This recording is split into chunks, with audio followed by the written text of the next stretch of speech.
जोहार जय हिंद दोस्तों। स्वागत है आपके अपने YouTube channel eco star by Santosh Chauhan.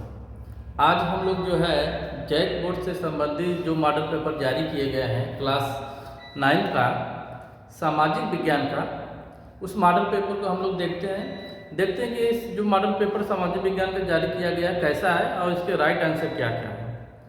जैसा कि आप जानते हैं कि 11 और 12 मार्च को जो है 9th का एग्ज़ाम है, तो 11 और 12 मार्च को जो एग्ज़ाम है उसको देखते हुए जो है जैक बोर्ड ने कुछ मॉडल पेपर जारी किए हैं। हर विषय के कुछ मॉडल पेपर जारी किए गए हैं कि जो एग्ज़ाम होगा इसी तरह होगा, जिस तरह से मॉडल पेपर में जिस तरह के प्रश्न आएंगे इसी तरह के जो प्रश्न जो होंगे वो 11-12 के डेट में जो एग्ज़ाम होगा उससे काफ़ी मिलता जुलता रहेगा।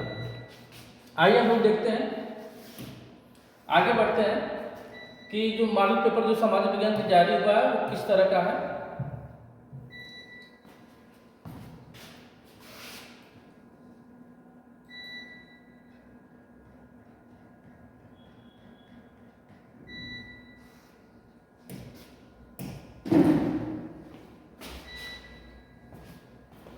चलिए, पहला जो प्रश्न है फ्रांसीसी क्रांति कब शुरू हुई। तो फ्रांसीसी क्रांति जो शुरू हुई थी 1789 में।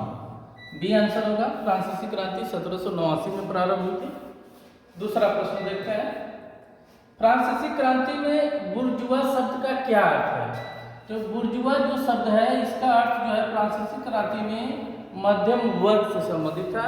एक ऐसा वर्ग जो है जिसमें डॉक्टर थे, वकील थे, बैंकर्स थे, टीचर थे, ऐसे लोगों का एक समूह था जिसे कहा गया मध्यम वर्ग या बुर्जुआ वर्ग। तीसरा देखते हैं हम लोग जो है,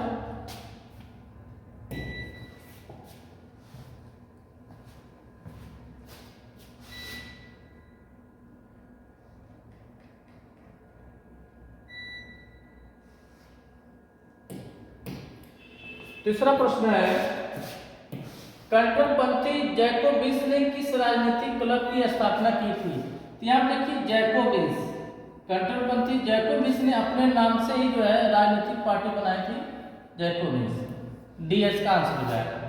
चौथा देखते हैं, नेपोलियन बोनापार्ट ने खुद को फ्रांस का सम्राट कब घोषित किया। तो 1804 में जो है नेपोलियन बोनापार्ट ने खुद को जो है फ्रांस का सम्राट घोषित किया। तो चौथे का बी आंसर हो जाएगा। पांचवा हम लोग देखते हैं,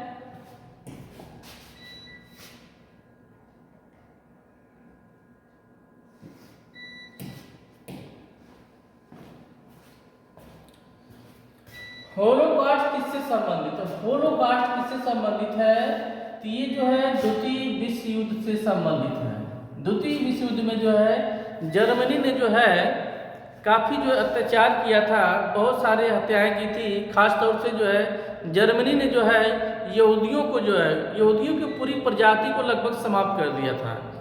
तो यहूदियों को उसने जो बहुत सारी यातनाएं दी, कठिन सजाएं दी, मार डाला, गैस चैम्बर में जो है गैस दे दे के मार डाला, जो है एक छोटे से स्थान में अधिक से अधिक लोगों को ठूस के मार डाला। जो है तो लगभग जो 60 लाख लोगों को जो है एडोल्फ हिटलर ने जो है लगभग 60 लाख लोगों को जो है 60 लाख लोगों की हत्या कर दी। जो है इस नरसंहार को ही जो है होलोकास्ट कहा जाता है।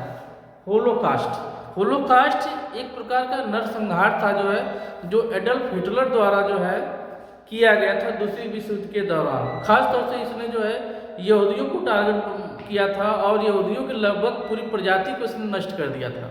60 लाख लोग जो बचे कुछ जो यहूदी बच गए, जो वहां से भाग गए, वही यहूदी आज जो है एक देश है जिसका नाम है इजराइल में बसे हुए हैं। आगे हम लोग देखते हैं, छठा, भारत की सबसे बड़ी नदी कौन सी। तो भारत की सबसे बड़ी नदी गंगा नदी है। सातवां देखते हैं,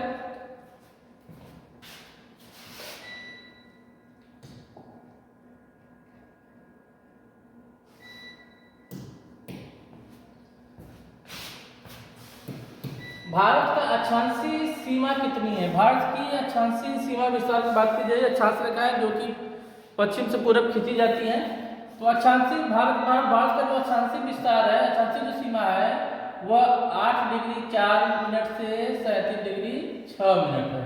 8 डिग्री 4 मिनट से 37 डिग्री 6 मिनट, तो 7वें का ये आंसर हो जाएगा। 8वां देखते हैं, भारत की सबसे उत्तरी पर्वत श्रृंखला कौन सी है? तो सबसे उत्तरी पर्वत श्रृंखला जो है हमारी वह है हिमालय पर्वत। क्या है? हिमालय। तो 8वें का हो जाएगा सी। 9वां देखते हैं हम,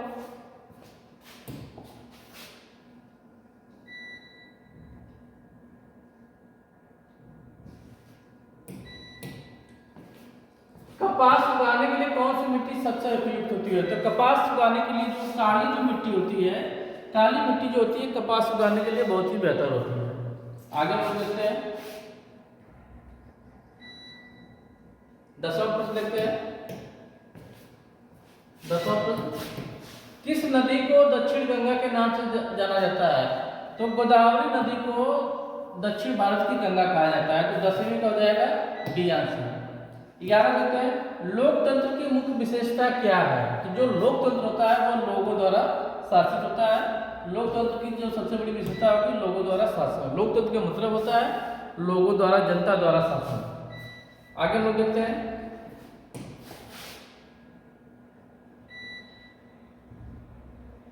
12 देखते हैं, ऐसी प्रणाली के लिए क्या शब्द इस्तेमाल किया जाता है जहां लोग अपने प्रतिनिधियों का चुनाव करते हैं? जहां पर लोग अपने प्रतिनिधियों का चुनाव करते हैं इसको बोलते हैं लोकतंत्र। लोकतंत्र में जो है जनता क्या करती है? अपने प्रतिनिधियों की चुनाव करती है। यही प्रतिनिधि ही जो है जाकर जो है पार्लियामेंट में बैठते हैं। जैसे हम लोग जो है भारत में जो देखा जाता है कि भारत की जो जनता होती है अपने प्रतिनिधियों जैसे विधायक हुए, सांसद हुए, इनका चुनाव करती है जो जाकर जो है संसद में बैठते हैं। तो जहाँ पर प्रतिनिधियों का चुनाव होता है जनता द्वारा उसी को बोला जाता है लोकतंत्र। आगे हम देखते हैं 13 देखते हैं, कौन सा देश प्रत्यक्ष लोकतंत्र का उदाहरण प्रत्यक्ष लोकतंत्र का? तो वह है स्विट्जरलैंड। एक होता है प्रत्यक्ष लोकतंत्र, एक होता है अप्रत्यक्ष लोकतंत्र होता है। भारत में अप्रत्यक्ष लोकतंत्र चलता है। स्विट्जरलैंड एक ऐसा देश है जहाँ पे प्रत्यक्ष लोकतंत्र चलता है। प्रत्यक्ष लोकतंत्र का मतलब होता है जनता द्वारा, यानी सरकार यदि कोई नीति बना रही है, कोई कानून बना रही है तो इसमें सीधे जनता भाग लेती है। यानी किसी कानून का निर्माण करना हो, किसी नीति का निर्माण करना हो तो जनता डायरेक्ट इसमें भाग लेती है और नीति या कानून बनाने में मदद करती है। किसी मुद्दे पर कोई अगर फैसला लेना है तो सरकार सीधे जनता से संपर्क करती है और उसमें जो वोट करती है, वोट के माध्यम से जो कोई फैसला लेने का प्रयास करती है। तो यहाँ पर जो भागीदारी होती है जनता की भागीदारी अहम होती है। अप्रत्यक्ष लोकतंत्र में क्या होता है कि जनता जो है अपने प्रतिनिधियों से करती है और प्रतिनिधि जाकर जो है संसद या पार्लियामेंट में अपनी बात रखते हैं। तो ये होती है अप्रत्यक्ष प्रणाली। लेकिन जो स्विट्जरलैंड एक ऐसा देश है जहाँ पर चलता है प्रत्यक्ष लोकतंत्र चलता है, डायरेक्ट डेमोक्रेसी चलता है। यानी यहाँ पे जो है जो भी नीतियाँ होंगी, जो भी नियम कानून होंगे, जो भी संशोधन होंगे वो डायरेक्ट सीधे जनता द्वारा होंगे। यानी जनता जो है यहाँ पे जो है सरकार के फैसले को डायरेक्ट प्रभावित करती है। तो हो जाएगा 13 का डी हो जाएगा स्विट्जरलैंड। आगे हम देखते हैं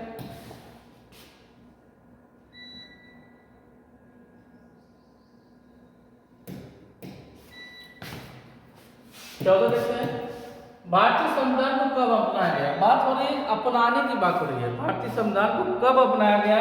तो भारतीय संविधान को 26 नवंबर 1949 को अपनाया गया। लेकिन भारतीय संविधान को लागू कब किया गया? तो लागू किया गया था 26 जनवरी 1950 को। तो प्रश्न पूछा गया है, अपनाने की बात की गई है। तो भारतीय संविधान को 26 नवंबर 1949 को अपनाया गया था। 15 देखते हैं, भारतीय संविधान का निर्माता किसे माना जाता है? तो B.R. अम्बेडकर को, भीमराव अम्बेडकर को जो है भारतीय संविधान का निर्माता माना जाता है, जनक भी माना जाता है। आगे हम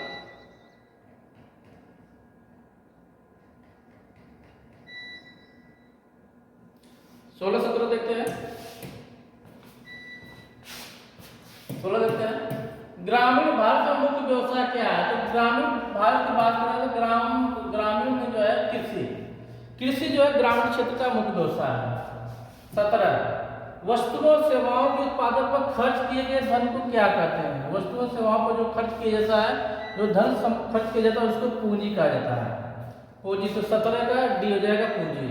18 देखते हैं, किस क्षेत्र को प्राथमिक क्षेत्र के रूप में जाना जाता है? तो कृषि। कृषि को जो है प्राथमिक क्षेत्र के अंतर्गत माना जाता है। 18 हो गए, आगे लोग बढ़ते हैं।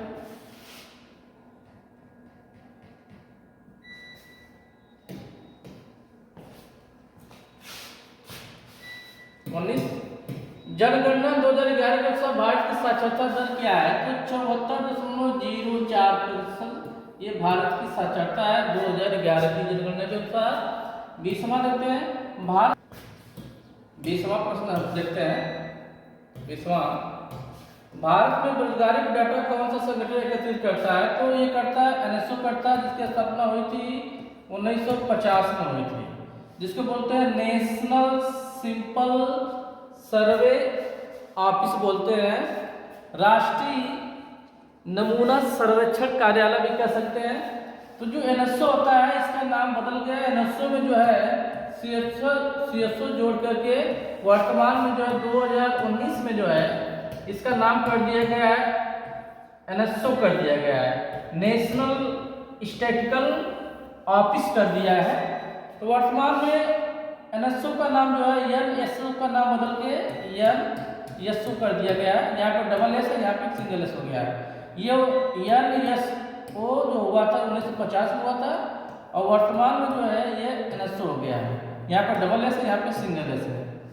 ठीक है, चलिए आगे लोग बढ़ते हैं।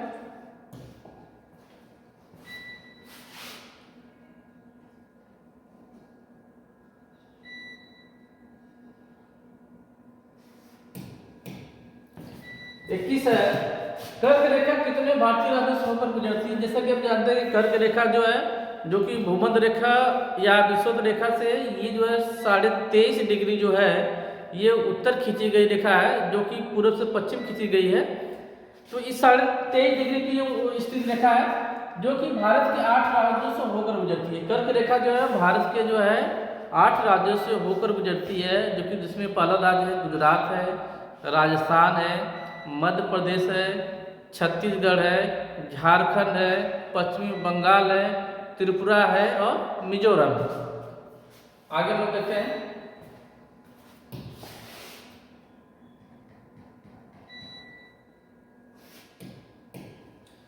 भाई देखते हैं, हरित क्रांति का मुख्य उद्देश्य क्या था? तो हरित क्रांति का जो मुख्य उद्देश्य था कृषि उत्पादन बढ़ाना था। तो हो जाएगा 22 का डी हो जाएगा। 23 देखते हैं, कौन सा मौलिक अधिकार कानून की समझ समानता सुनिश्चित करता है? तो बी आंसर हो जाएगा समानता। 23 का बी। 24 देखते हैं,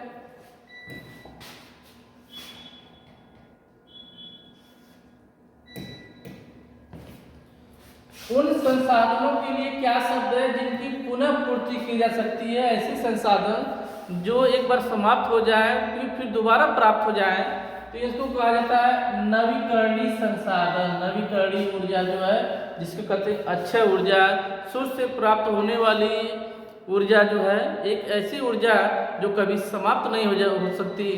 ये एक बार समाप्त होती तो दोबारा इसे फिर से प्राप्त किया जा सकता है, इसी को बोला जाता है नवीकरणीय संसाधन। 25 देखते हैं, नागी पार्टी का प्रतीक क्या था? तो नागी पार्टी का जो प्रतीक था वह स्वास्तिक था।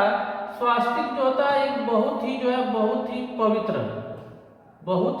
जो है इसका जो बनता है कुछ इस तरह से बनता है, एक बहुत ही पवित्र जो है प्रतीक है। तो 25 का राइट आंसर होगा स्वास्तिक होगा। आगे देखते हैं,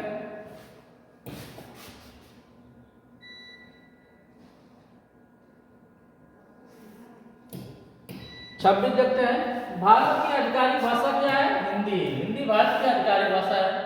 27, किस घटना को प्रथम विश्व युद्ध की शुरुआत माना जाता है?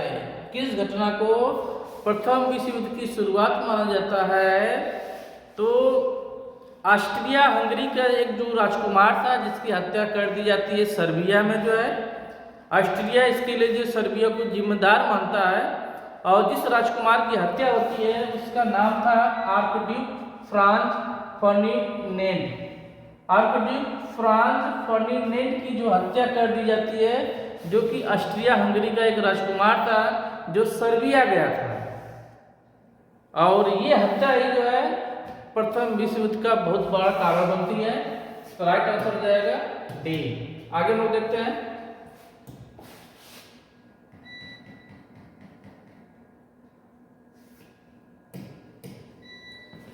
अट्ठाईस, मिट्टी की कौन सी परत सबसे उपजाऊ है? तो मिट्टी की जो ऊपरी परत होती है सबसे उपजाऊ होती है, 28 का है। 29, भारत में कानूनों के कार्यान्वयन के लिए कौन जिम्मेदार है? न्यायपालिका, कार्यपालिका, विधायिका। विधायिका कानून बनाती है, नियम कानून बनाती है। कार्यपालिका जो है उस नियम उस कानून को जो है लागू करती है, और जो न्यायपालिका होती है ये हमें न्याय प्रदान करती है। तो कानून पे जो है, कानून के कार्यान्वयन के लिए जो है जो जिम्मेदार है वो कार्यपालिका है। क्या है? कार्यपालिका। राइट आंसर जो है कार्यपालिका। आगे तीसरा देखते हैं।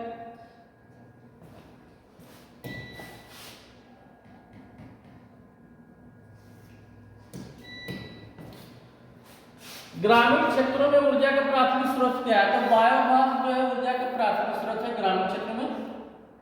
31, वॉल स्ट्रीट एक्सचेंज कहाँ है? तो वॉल स्ट्रीट एक्सचेंज जो है ये अमेरिका के जो है न्यूयॉर्क शहर में स्थित है।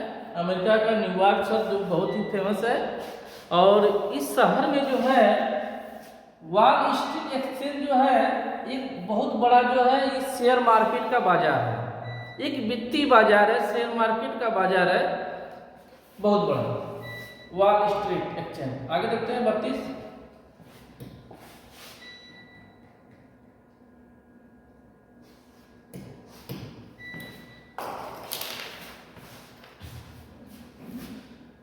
संयुक्त राज्य अमेरिका में स्वेच्छवासियों द्वारा खेती की कौन सी विधि अपनाई जाती है? जिसको कहा जाता है गहन कृषि। गहन कृषि जो अमेरिका में जो खेती की जाती है, गहन कृषि की जाती है, एक ऐसी खेती होती है जिसमें क्या होता है कि कम क्षेत्र पे जो है, कम क्षेत्र में जो है अधिक उत्पादन किया जाता है। यानी खेती के लिए जो जमीन उनके पास है, कम क्षेत्रफल पे जो है, कम क्षेत्र में जो है ये लोग क्या करते हैं, अधिक उत्पादन करते हैं। तो इसके लिए जो ये लोग पूंजी की भारी मात्रा का प्रयोग करते हैं, मशीनों का प्रयोग करते हैं, कीटनाशक दवाओं का प्रयोग करते हैं, रासायनिक खादों का प्रयोग करते हैं, उन्नतशील बीजों का प्रयोग करते हैं, नई नई तकनीकों का प्रयोग करते हैं। तो कृषि क्षेत्र में जो है जब ये नई तकनीकों का प्रयोग करते हैं, नई मशीनों का प्रयोग करते हैं, उन्नतशील बीजों का प्रयोग करते हैं, रासायनिक खादों का प्रयोग करते हैं, तो ऐसी स्थिति में कम क्षेत्रफल पर जो है, कम क्षेत्र में जो है अधिक उत्पादन होता है। इसी को बोला जाता है गहन कृषि की। गहन कृषि ये अमेरिका में खूब होती है। आगे देखते हैं 33, गर्मियों में उत्तरी मैदानों में बहने वाली हवा को क्या कहते हैं? तो गर्मियों में जो उत्तरी मैदानों में जो हवा बहती है जिसको बोलते हैं लू बोलते हैं। काफी लू एक गर्म हवा होती है। आगे देखते हैं,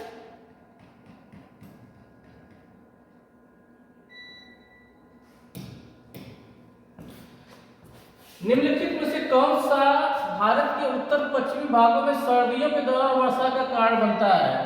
भारत में जो है जाड़े के दिनों में आप देखते होंगे कि अक्टूबर, नवंबर, दिसंबर, जनवरी, फरवरी, मार्च के महीने में, जाड़ों के दिनों में जो है खासतौर से जो उत्तरी इलाके हैं इसमें बरसात होती है, वर्षा होती है। तो इसके पीछे जो है वो कौन सी चक्रवात है, वो कौन सी हवा जो जिम्मेदार है? तो वह पश्चिमी विक्षोभ। पश्चिमी विक्षोभ क्या है? एक प्रकार का जो चक्रवात है जो उत्पन्न होता है भूमध्य सागर और कैस्पियन सागर में। भूमध्य सागर और कैस्पियन सागर में ये चक्रवात उत्पन्न होता है। इस चक्रवात में जो हवाएं होती हैं उसमें नमी की मात्रा काफ़ी अधिक होती है। ये हवाएं बहते बहते जो है भारत का जो पश्चिमी और उत्तरी वाला जो क्षेत्र है, जो हिमालय का जो क्षेत्र है, जो राजस्थान का जो क्षेत्र है, भारत का उत्तर और पश्चिमी वाला जो इलाका है, इस क्षेत्र में जो है ये हवाएं आती हैं, जो कि इन हवाओं में काफ़ी नमी होती है, जैसे हिमालय क्षेत्र में प्रवेश करती हैं। हिमालयी इलाकों में जो है ये काफ़ी जो है बर्फबारी, हिमपात करती हैं। इसके अलावा जो है राजस्थान, पंजाब, हरियाणा, दिल्ली, उत्तर प्रदेश जैसे क्षेत्रों में जो है ये जो है काफ़ी वर्षा करती हैं, और भारतीय जो फसलें हैं इनको ये काफ़ी प्रभावित करती हैं। अगर इनकी मात्रा, ये बारिश थोड़ी सी होती हैं, कम होती हैं, तो गेहूं की फसल के लिए और दूसरी फसलों के लिए ये बहुत ही लाभदायक होती है, बहुत ही अच्छी होती हैं। लेकिन अगर इनकी मात्रा जो बढ़ जाए, अगर ये वर्षा ज़्यादा कर देंगी तो ये जो है भारतीय फसलों के लिए, खासतौर से गेहूं की फसल के लिए काफ़ी हानिकारक भी होती है। तो ये हुआ पश्चिमी विक्षोभ के कारण जो है भारत में जो है सर्दियों में जो है उत्तरी वाले इलाकों में जो है वर्षा होती है। 35 देखते हैं, प्रवास से कौन कौन से क्षेत्र में जनसंख्या की संख्या, वितरण और संरचना में परिवर्तन होता है। तो प्रवास जो है प्रस्थान और आगमन दोनों से प्रभावित होता है। 35 का सी आंसर जाएगा।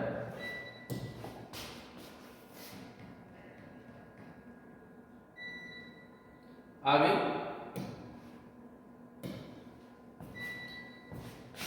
गरीबी रेखा क्या है। तो गरीबी रेखा जो है बुनियादी जरूरतों को पूरा करने के लिए जरूरी आय का न्यूनतम स्तर, ये है गरीबी रेखा। जो है एक ऐसी रेखा होती है, इस रेखा के नीचे जितने लोग होंगे वो अपनी जो है जो न्यूनतम आवश्यकता होती है, जीवन जीने के लिए जो न्यूनतम आवश्यकता होती हैं, उस आवश्यकता को भी पूरा नहीं कर पाते हैं। और इस रेखा के ऊपर जो लोग होते हैं वो अपनी जो है न्यूनतम जो आवश्यकता होती है, जीवन जीने की जो न्यूनतम आवश्यकता होती है उसको पूरा कर लेते हैं। लेकिन इस रेखा के नीचे वाले लोग क्या करते हैं, अपनी बुनियादी आवश्यकताओं को जो है, अपनी बुनियादी जरूरतों को पूरा कर नहीं पाते हैं। आय का जो न्यूनतम स्तर होता है, इस स्तर पे जो है अपनी वो बुनियादी आवश्यकताओं को पूरा नहीं कर पाते हैं। तो गरीबी रेखा का आंसर हो जाएगा सी। 37 देखते हैं, निम्नलिखित में से कौन संविधान सभा के सदस्य नहीं थे। तो जो है महात्मा गांधी जो है संविधान सभा के सदस्य नहीं थे, इसको याद रखिएगा। महात्मा गांधी संविधान सभा के सदस्य नहीं थे। आगे देखते हैं,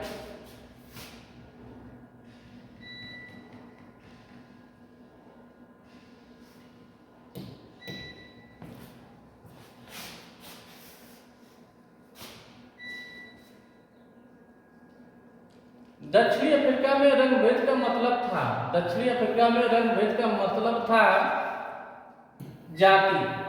जाति के आधार पर दक्षिण अफ्रीका में जो है रंगभेद मतभेद किया जाता था। 39 देखते हैं, भारतीय संविधान कब लागू हुआ। तो भारतीय संविधान जो लागू हुआ था 26 जनवरी 1950 को लागू हुआ था। 40 देखते हैं,